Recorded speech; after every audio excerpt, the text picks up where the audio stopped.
8 तारीख को लगभग सुबह में 8 बजे एक डेड बॉडी जो है वो मिली थी नसीराबाद सदर थाना क्षेत्र के अंदर हाउसिंग बोर्ड के पास में, जो जिसका गला कटा हुआ था, जिससे ये क्लियर था कि ये जो मैटर है ये मर्डर का है, जिसके लिए टीमों का गठन किया गया। टीमों का गठन करने के बाद जो एडिशनल एसपी केकड़ी हैं शिवराज जी, उनके साथ सीओ जरनैल सिंह और एसएचओ अशोक बिस्सू, इनके साथ टीम का जो है गठन किया गया।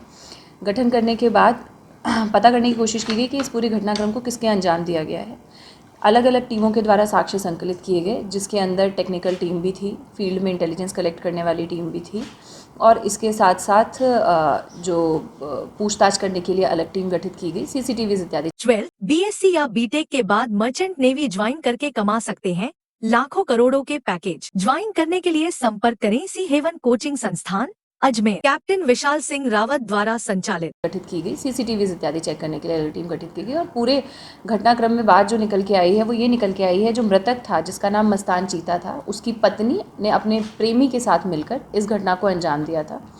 ये जो इसका प्रेमी है, इसका नाम बशीर खान है। बशीर खान का इसकी जो पत्नी है इसके साथ पिछले लगभग 1 साल से संपर्क था, और ये इसको अपने रास्ते से हटाना चाहते थे, जिससे ये पूरे समय इसके साथ रह सके। पहले ये पत्नी को लेके एक बार भाग भी गया था, और उसके बाद एफआईआर दर्ज हुई थी, और उसके बाद पत्नी को पुलिस जो है वो ढूंढ के लेके आई थी।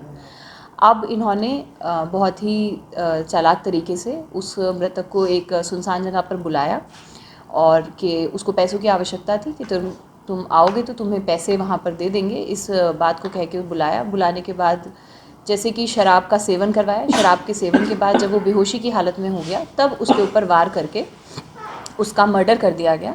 पूरे घटनाक्रम का खुलासा होने के बाद जो दोनों अभियुक्त हैं, जो जिसमें मृतक की पत्नी जिसका नाम जनता है और उस पत्नी का जो प्रेमी है बशीर खान, दोनों को गिरफ्तार कर लिया गया, और आगे की जो कानूनी कार्रवाई और अनुसंधान है वो जारी है। ये पिछले लगभग 10-15 दिन से प्लानिंग कर रहे थे, और समय समय पर ये मौका ढूंढ रहे थे, और इन्होंने इसके पहले 2-3 दिन ट्राई भी किया कि ये सुनसान जगह पर मिल सके, लेकिन इन्हें सफलता प्राप्त नहीं हुई। 7 तारीख की शाम को इनको ये मौका अच्छी तरीके से प्राप्त हुआ, और उसके बाद इन्होंने इस घटना को अंजाम दिया। महिला जो है वो तो घटना के समय घटनास्थल पर उपस्थित नहीं थी। जो मारने वाला है, जिसके हाथों से मर्डर हुआ है, वो ये बशीर खान था, जो महिला का प्रेमी है।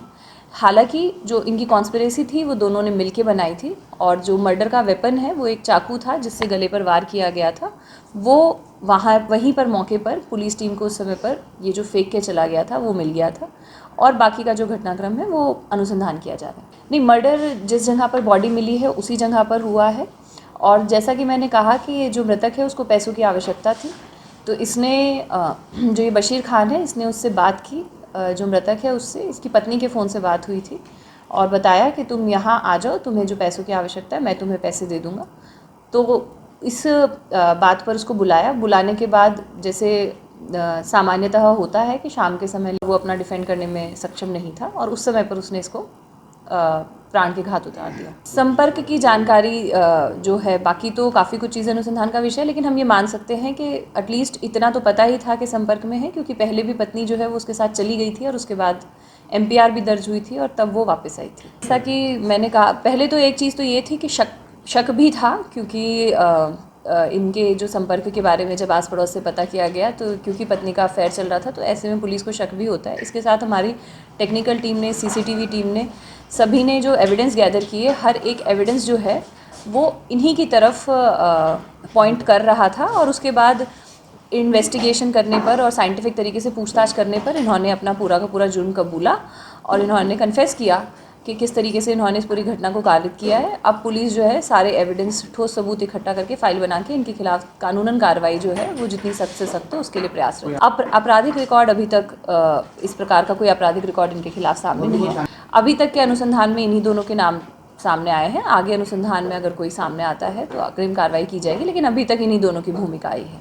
चार धाम यात्रा बद्रीनाथ, केदारनाथ, यमुनोत्री, गंगोत्री के लिए आरके यात्रा कंपनी की ओर से टूर पैकेज। 13 दिन की यात्रा, 2 मई को प्रस्थान। ब्रेकफास्ट, डिनर और होटल में रहने की सुविधा के साथ ही दर्शन कीजिए खोड़ा गणेश जी, हरिद्वार, गुप्त काशी, गौरीकुंड, उत्तरकाशी, जोशी मठ, ऋषिकेश व पुष्कर जी के। एसी बस द्वारा मात्र 19,501 रुपए में। हेलीकॉप्टर द्वारा केदारनाथ दर्शन के लिए किराया अलग से। संपर्क करें आरके यात्रा कंपनी, सोनी जी की नसिया के पास, आगरा गेट, अजमेर।